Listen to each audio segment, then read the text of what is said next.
வணக்கம். நம்ம சேனலுக்கு தொடர்ந்து ஆதரவளித்துக் கொண்டிருக்கும் நல்ல உள்ளங்களுக்கு நன்றி. அதாவது ராகுல் காந்தியை டெரரிஸ்ட் அப்படின்னு விமர்சித்த பிஜேபி இன்றைக்கி டெல்லி முழுக்க முற்றுகை, பெரிய அளவுக்கான முற்றுகை. ஏன்னா இன்றைக்கி ஸ்தம்பித்தது டெல்லின்னு சொல்கிற அளவுக்கு அந்த ஏரியாவே அவ்வளோ கூட்டம். இன்னும் குறிப்பாக சொல்லணுன்னா முதலமைச்சர் ஸ்டாலின் ஒரு கண்டன அறிக்கை. ராகுல் காந்தி இதே மாதிரி தொடர்ந்து நடந்துக்கிட்டால் இந்திரா காந்தியான நிலைமை தான் அவருக்கும் வரும் அப்படின்னு, அவருக்கு உயிருக்கு அச்சுறுத்தல் ஏற்படுற வரையில் இன்றைக்கி பிஜேபி பேசுகிறது தொடர்ச்சியாக நம்ம பார்த்துட்ருக்கோம். நாடாளுமன்றத்தில் ஒரு 4-5 பசங்க தூவிட்டு போகிறாங்க பொடியை. அன்னைக்குன்னு பார்த்து அமித்ஷாவும் மோடியும் மட்டும் இல்லை, ஆனால் ராகுல் காந்தி இருக்கார். அப்போ என்ன அர்த்தம் சொல்ல வராங்க? அது அந்த 4 பேர் மேலே அதுக்கப்புறம் ஏதாவது ஆக்ஷன் எடுத்தாங்களா, இல்லை அந்த 4 பேர் யாருன்னு ஏதாவது தெரிஞ்சதா? இந்திய நாடாளுமன்றத்துக்குள்ளேயே பூந்த 4 பேரை பற்றி ஏன் பேசலை? அப்போ இதுக்கு பின்னால் இருக்கக்கூடிய அரசியல் இல்லை, யாராவது செட் பண்ணி அனுப்புனாங்களா, இல்லை யாராவது பயமுறுத்துகிறாங்களா? அப்போ திடீர்னு என்னென்னா, ஏதாவது நீங்கள் பண்ணிங்கன்னா பார்த்துக்கோங்கப்பா, ஏற்கனவே நிறைய சம்பவம்லாம் நடந்திருக்கு அப்படின்னு. என்ன ஜனநாயகம்னு நமக்கு ஒன்றும் புரியல. இது ரொம்ப சீரியஸான விஷயம். நேற்று நம்ம இதை பற்றி பேசியிருந்தோம். ராகுல் காந்தி ஒரு தீவிரவாதின்னு சொன்னால் வெளிநாட்டில் இதை எப்படி பார்ப்பாங்க? இந்தியாவின் பிரதான எதிர்க்கட்சி தலைவரை பார்த்து இந்த மாதிரி வார்த்தையை சொல்வது, இப்போ மோடியோ மற்ற பிஜேபியில் யாரையாவது பார்த்து இந்த மாதிரி வார்த்தை சொல்லியிருந்தால் இந்நேரம் அவங்களுக்கு பதவி பறிக்கப்பட்டிருக்கும்.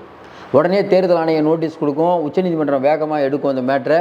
ஐயோ தப்பு நீங்கள், ஏன்னா தேச பாதுகாப்புக்கு அச்சுறுத்தல் அப்படின்னு அந்த பொடா உஃபா எவ்வளோ சட்டம் இருக்குல்ல அதெல்லாம் போட்டுருவாங்க. ஆனால் இன்றைக்கி அவர் எவ்வளோ ஒரு தைரியம் இருந்தால் அந்த பிட்டு அமைச்சரே இந்த மாதிரி சொல்லுவார். இவர் சொல்கிற தைரியத்தில் இன்னொரு அமைச்சர் சொல்ல ஆரம்பிக்கிறாரு. இன்னொரு அமைச்சர் இப்போ உயிருக்கு பாதுகாப்பு இல்லைன்னா அப்போ அரசியல் ஒதுங்கி போங்க அப்படின்னு சொல்கிறாங்களா? இதற்கு நடுவில் இன்றைக்கி முதலமைச்சர் ஸ்டாலின்லேருந்து எல்லோரும் கண்டனம் அறிக்கை. அதையும் தாண்டி டெல்லியில் நடக்கக்கூடிய போராட்டம் ஏன் முக்கியத்துவம் பெற்றதுன்னா, இன்றைக்கி காஷ்மீரில் வரலாறு காணாத ஓட்டுப்பதிவு. ஏன்னா பிஜேபியில் நிறைய பேர் ஆளே இல்லை பொழுது, அடித்து இந்தியா கூட்டணி அடித்து தூக்குது பொழுது, அதுதான் சம்பவங்கள்லாம் வருது. ஏன்னா இந்த அளவுக்கு மக்கள் திரண்டு போய் வாக்களிக்கிறாங்கன்னா 370க்கு மேலே இருக்க கடுப்பில் போய் வாக்களிக்கிறாங்கன்னு தெரியுது. அதுக்கேற்ற மாதிரி அங்கேருந்து வரக்கூடிய செய்திகளும் தேசிய மாநாட்டு கட்சியும் காங்கிரஸுடைய தொண்டர்கள் ஆக்டிவாக இருக்காங்கிறது தெரியுது. இப்போவே அங்கே இருக்கக்கூடிய பிஜேபி ஒருத்தர் இல்லைங்க கொஞ்சம் முறைகேடுலாம் பண்ணுறாங்கன்னு இப்போவே ஆரம்பிச்சிருக்காங்க. அதனால் ஒரு நம்பிக்கை அளிக்கக்கூடிய விஷயம். அதையும் தாண்டி இப்போ தேசிய அளவில் பிரபலமான விஷயம் இன்றைக்கி என்னது? ராகுல் காந்தி ஒரு டெரரிஸ்ட்டு, ராகுல் காந்தி உயிருக்கு அச்சுறுத்தல், ராகுல் காந்தியை நாக்க வெட்டணும். தொடர்ந்து ராகுல் காந்தியை பற்றியே பேச்சு. அதுக்கு நடுவில் ஐயா அமெரிக்கா போகிறார். அமெரிக்கா எதுக்கு போகிறாரு?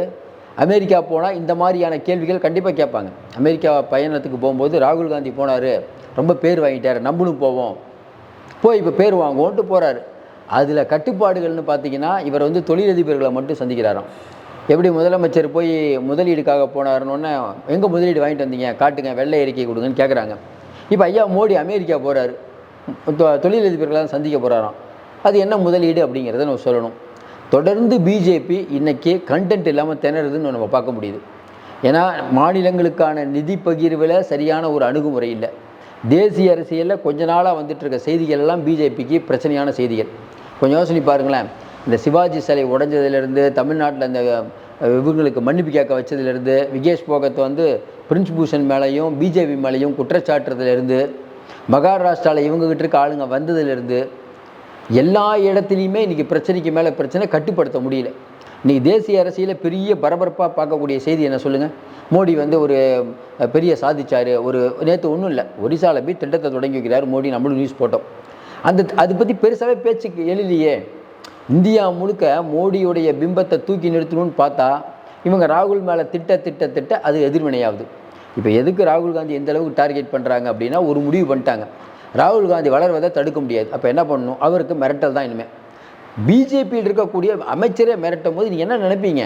வீட்டில் இருக்கவங்க எப்படி? இப்போ உங்களுக்கு பக்கத்தில் இருக்க யார், உங்களுக்கு பக்கத்தில் இருக்க அதிகாரிகள், பாதுகாப்பு எல்லாமே இன்றைக்கி சென்ட்ரல் கவர்மெண்ட்டு தான். அப்போ அவர்கள் இந்த மாதிரி இறங்குறாங்கும் போது நீங்கள் உயிருக்கு அச்சுறுத்தலாம் யார் பயப்படாமல் இருப்பீங்க? ஏற்கனவே சரத்பவாருக்கு இதே மாதிரி தான் நாங்கள் இசட் பிரிவு பாதுகாப்பு போடுறோம்னு அவர் வேணாங்க, நான் என்னென்ன பண்ணுறேங்கிறத சொல்கிறதுக்கான்ட்டார். இப்போ தேசிய அரசியலில் இதெல்லாம் முக்கியத்துவம் வாய்ந்த விஷயமா இருக்குது.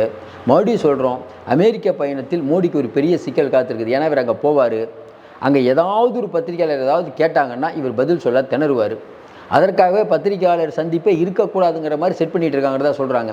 இவர் போனால் இவருக்கு கேட்குற மாதிரி அங்கே ஆளை செட் பண்ணலாமாங்கிற வேலை கூட நடக்குதான். ஏன்னா இப்போ மாணவர்களோட ராகுல் கலந்து அதெல்லாம் பண்ண மாட்டார். இவர் ஒன்லி தொழிலதிபர்களை மட்டும் பார்க்குறாரு. அப்போ நீங்கள் கேட்பீங்க, ஏங்க முதலமைச்சர் போகும்போது மட்டும் இங்கேருந்தே ஃபோன் பண்ணியே தொழிலதிபர்களை கூப்பிடலாமே, எதுக்கு இங்கேருந்து ஃப்ளைட்டு டிக்கெட் எடுத்துகிட்டு போனீங்க? நீங்கள் இருக்க அண்ணாமலையிலேருந்து அமித்ஷா வரைக்கும் கேட்டீங்க. இப்போ மோடியும் அதே மாதிரி பண்ணலாமே, ஏன்னா உலகத் தலைவர் ஆகிட்டார் மோடி. ஒரே ஒரு மெயிலில் வந்து இங்கே இருக்கக்கூடிய அங்கே இருக்கக்கூடிய முதலீடுகளை எதிர்த்திடலாமே, எதுக்கு ஐயா போகிறாரு? தொடர்ந்து நம்ம சொல்கிற மாதிரி ஒருத்தர் வந்து போய் பேர் வாங்கிட்டாருங்கிறதுக்காக அதே மாதிரி போகிறோம்னு நினைக்கிறோம், நம்ம இன்னும் பண்ண முடியாது. ஒன்று. இன்னொன்று, இந்தியாவில் இருக்கக்கூடிய மெயின் இஷ்யூலாம் மாற்றிட்டு ராகுல் காந்தி உயிருக்கு அச்சுறுத்தல், ராகுல் காந்திக்கு நாக்க வெட்டுவேன், இதை ஒரு பிரச்சனையாக கிளப்புறதுங்கிறது. அப்புறம் நேரு, இந்திரா காந்தி அம்மா, அதுக்கப்புறம் பார்த்திங்கன்னா ராஜீவ் காந்தி, இவர்கள் வந்து இடஒதுக்கீடுக்கு எதிரானவர்கள். திடீர்னு அமித்ஷா சொல்கிறாரு, இல்லை நாங்கள் வந்து மக்கள் தொகை கணக்கெடுப்பு எடுக்க போகிறோன்ட்டு. ஏன் இப்போ சொல்கிறாரு? 3 மாநில தேர்தல் வருது, அதனால் மக்கள் தொகை கணக்கெடுப்பு நடத்துகிறீங்க. சரி, மக்கள் தொகை கணக்கெடுப்பு நடத்தக்கூடிய இந்த புள்ளியியல் துறையை நீங்கள் மூடிட்டீங்களே அப்படின்னு யாராவது கேட்டால் அதுக்கு பதில் இல்லை. தொடர்ந்து நம்ம சொல்கிற மாதிரி நேற்று பிரதமர் அவர்கள் பேசிய விதம், விநாயகர் சதுர்த்தியை கொண்டாடுவதற்கு எதிரான கட்சி காங்கிரஸுங்கிறாரு. எதை சொல்ல வராரு? தலைமை நீதியரசர் வீட்டுக்கு இவர் போனதை சொல்ல வராரு. ஏங்க, தலைமை நீதியரசர் வீட்டுக்கு நீங்கள் போனது தவறு, அதை நீங்கள் வீடியோ எடுத்து வெளியிட்டது அதை விட தவறு. இந்த வீடியோ எடுக்கிற கலாச்சாரம் பிஜேபிக்கு உகந்தது. இங்கே அன்னபூர்ணா மேட்டர் மாதிரி அங்கே தலைமை நீதிபதி வெளியிட சொன்னாரா? அப்போ தலைமை நீதிபதிக்கும் களங்கத்தை கற்பிக்கிறீங்க. அப்போ என்ன சொல்கிறது? தலைமை நீதியே என் பின்னாடி இருக்காருப்பா. அப்போ எல்லோரும் வெளியில் என்ன எழுதுறாங்க? தலைமை நீதிபதி ரிட்டையர்ட் ஆனவுடனே பிஜேபியில் சேர்ந்துருவார். ஏற்கனவே பாருங்கள், கொல்கத்தாவில் நீதிபதி வந்து முதல் நாள் வந்து ரிசைன் பண்ணுறாரு, 2வது நாள் பிஜேபியில் சேர்றாரு. அதே மாதிரி ஒரு ஐஏஎஸ் அதிகாரி முதல் நாள் டிசைட் பண்ணுறாரு, அதுக்கப்புறம் தேர்தல் அதிகாரி ஆயிடுறாரு. தேர்தல் ஆணையராக இருந்த ராஜேஷ்குமார் எனக்கு முடியல அப்படின்னு ரிசைன் பண்ணுறார், அவரை ஒரு நாட்டுக்கு தூதுவராக நீங்கள் போடுறீங்க. அப்போ என்ன கணக்கு இது? ஏற்கனவே இராணுவ தளபதியாக இருந்த கேபி சிங் வந்து உங்கள் அமைச்சரானார். அப்போ அதிகாரிகள் மட்டத்தில் இருக்கக்கூடியவர்களே ஆர்எஸ்எஸ்காரர்கள் ஆகிட்டாங்கிற தோற்றத்தை ஏற்படுத்தி மற்றவங்களுக்கு ஒரு பயத்தை ஏற்படுத்துவது, அதுதானே உங்கள் நோக்கம். நேற்று பிரதமர் பேசி ரொம்ப தபத்தம். அதாவது என்னென்னா, காங்கிரஸ் கட்சி இந்துக்களுக்கு எதிரானது அப்படிங்கிற ஒரு டோனில் கொண்டு ஏற்கனவே திமுகவை சொன்னார். விநாயகர் சதுர்த்தியை கொண்டாட வேணாம்னு யாருமே சொல்லியே. இன்னொன்று வந்து பிரிட்டிஷ்காரங்க காலத்தில் விநாயகர் சதுர்த்தி முடக்கப்பட்டது. நீங்களே கொஞ்சம் யோசனை பாருங்கள், தமிழ்நாட்டில் எப்போ இந்த விநாயகர் சதுர்த்தி இந்தளவுக்கு ஒரு ஆர்ப்பாட்டமாக கொண்டாடப்பட்டது? எல்லாரும் மனசுலையும் விநாயகர் இருக்காரு, அவங்க பாட்டு கொண்டாடிட்டு போயிடுவாங்க.